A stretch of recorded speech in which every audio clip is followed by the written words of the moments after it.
Namaste, Kevin. Welcome back to my channel and welcome to this brand new video. My name is Bethany, I am the Yogi Witch, and today I'm going to go through 5 of my favorite ways to celebrate the winter solstice, also known as Yule. So the winter solstice is known as the shortest day and the longest night. It is a time of stillness, it is a time of rebirth, and it is a really beautiful time to connect with that shadow self and connect with your spiritual path in life. The term solstice comes from the Latin word sol, meaning sun, and sistia, meaning stillness. So this is a time where we really find stillness, we really embrace that silence, we embrace the longest night for all its mysteriousness, all its magicalness, and we really start, like I said, to explore our shadow selves.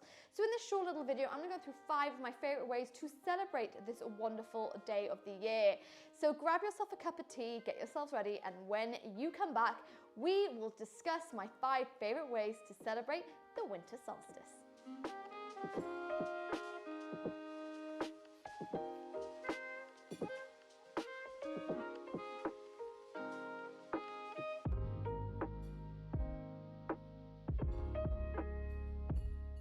Okay, Kevin, so number 1 on the ways to celebrate the winter solstice is to make yourself a Yule altar. Now, I've discussed making altars in the past, both on this YouTube channel and over on my Instagram at the Yogi Witch. And this is a beautiful way to really connect with that creativity side of it. So in all the big dates on the witchcraft calendar, an altar is always one of the most highly recommended things to do. Not only does it tap into that creativity side, but it also allows us to create a really beautiful setting in our sacred space, whether it be at home, on our desk, maybe on our witchcraft altar. Now, to celebrate Yule, there are certain things you can bring into it. That is things you have foraged, such as nuts and berries, fallen leaves. You can find some really beautiful flowers at this time of year, such as holly or mistletoe, and it is a really kind of fun thing to do, especially if you have children and you'd like to get them involved as well. One of my favorite things to do in a Yule altar, especially in comparison to all the other altars I create over the kind of year, is to add in a lot of candles and a lot of things to represent the cold weather, so finding that balance between the cold and between the warmth. So candles to kind of keep that fire within us burning, kind of keep that energy, that kind of idea of safety, of community, and the idea of bringing in some things to represent the cold weather, such as blue items, things you found on the ground, anything that kind of represents frost, to remind ourselves that this is a time of hibernation. That cold weather outside has made us retreat into our homes, into our sacred spaces, and this is a great way to represent this via an altar. So if you head over to my Instagram, you'll see my little altar that I put together, but it is a really fun thing to do to celebrate Yule. So number 1 is to create yourself a Yule altar.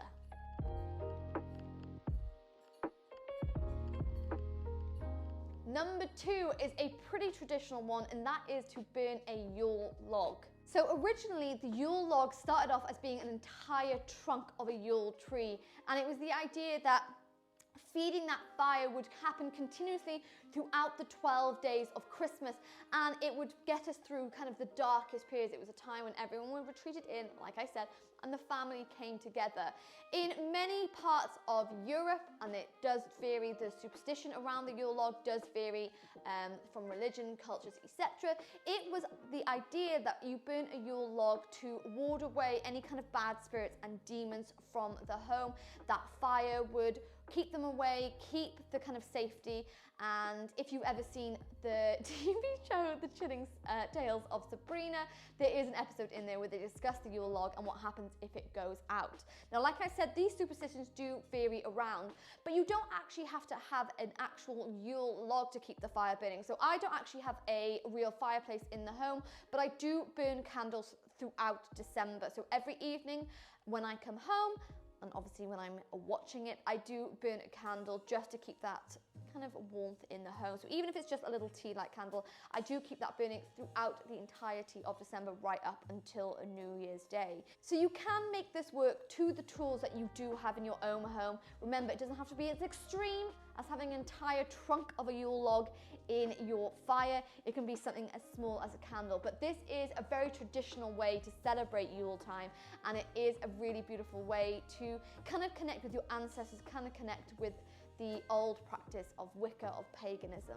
So number 2, Kevin, is to burn yourself a Yule log.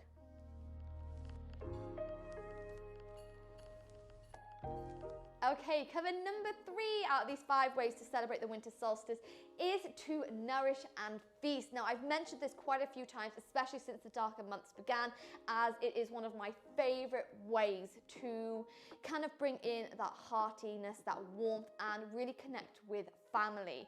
So think anything warming, anything comforting, anything that your body is craving. So we want those kind of hearty root vegetables, connect with the earth. We really want those kind of gorgeous local organic products. You know, I'm always going to encourage that. And it is a really beautiful way to not only take care of yourself, your body, your mind, your soul, but it is also a beautiful way to connect with your loved ones. So at the beginning of January, I'll be posting a video over on my YouTube channel where I make a traditional Welsh cawl and also some videos making Welsh cakes with my little nanny, as this is one of my favorite ways to connect with my grandmother, connect with my family, and take care of myself. So the idea that we nourish ourselves via food is things that keep us warm, that keep us safe, that really keep up those really vital vitamins during the winter months. So think of things like cardamom, cinnamon, cloves. We want root vegetables such as potato, sweet potato, carrots, all those really gorgeous things. And also stuff like baked bread, baked cakes, good for the soul, and stuff like that. And as I've said before, winter is a time of hibernation. It's a time that we retreat into the comfort of our own homes and we become a little less social, especially if you are from quite a rural area. Once that bad weather hits, you just never want to leave, and more often than not, you can't leave due to roads. But this is a great time to create a feast and connect with your loved ones, so connect with family members, connect with your partner, connect with friends. You don't have to spend really expensive ingredients on it. You know, you can do those things where you bring a plate, potluck, all that kind of jazz. But it is that feeling of warmth, it's that feeling of community, and it's the feeling that you have a support system, especially if your mental health has been affected during the winter months. So if you have any family recipes or you have specific things that you love to eat during these winter months, please let me know by commenting below or by sending me a message over my Instagram at the Yogi Witch. But number 3 is to nourish and feast.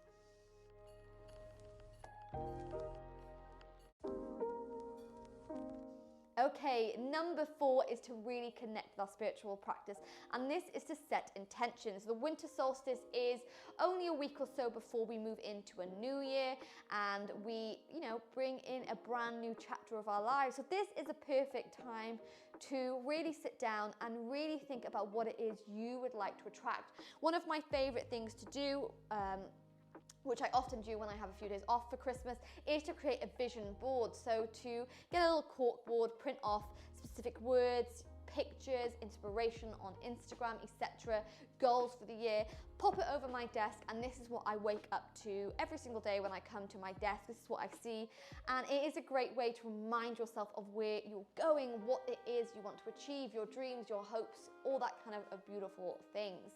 So if you want to start off super simple, then I recommend one evening when you have a little bit of quiet time to yourself is to think of your word for 2023. Maybe it's strength, harmony, balance, grounding, anything at all, just one word.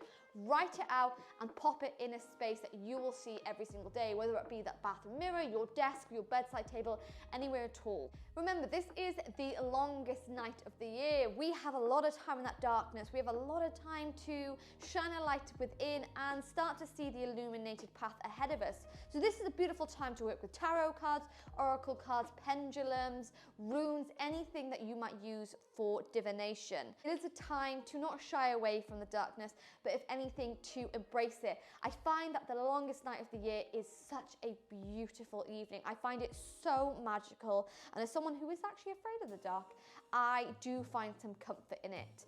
And I think this is just a really beautiful way to, like I said, open up that third eye, take the gaze inwards and see what it is you're welcome in for 2023. So number 4 coven of this list of 5 ways to celebrate the winter solstice is to set your intentions.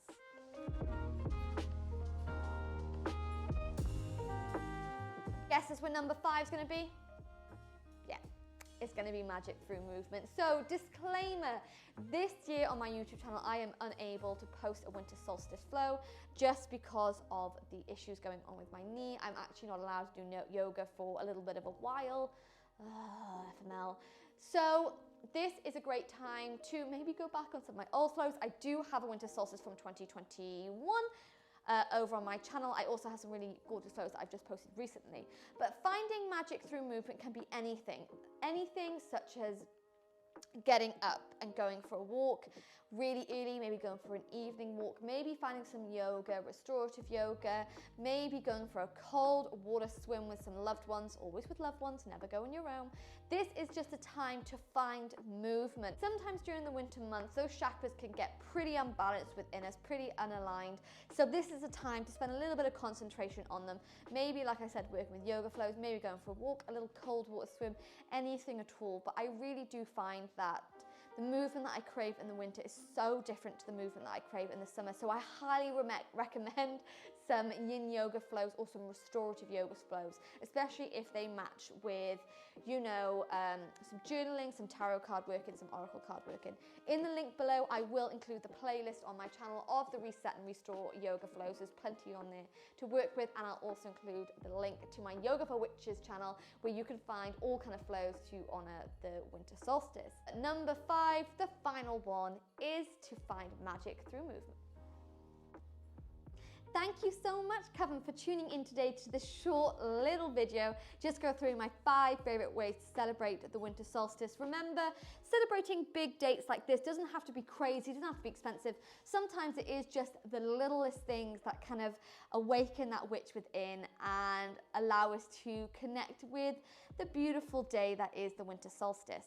If you have any other ideas, I'd love to hear about them. Please let me know by sending me a message over on my Instagram @TheYogiWitch or by commenting below. But thank you so much for tuning in. I got a couple more vlogs coming to my channel over the Christmas period, over these crazy festive periods. And one of them is 5 ways to bring a little witchiness into your new year. So keep an eye out on that. But once again, thank you for listening to me babble on. Thank you for supporting the channel and sending so much winter solstice and Yuletide blessings. From the bottom of my heart, my darlings, blessed be.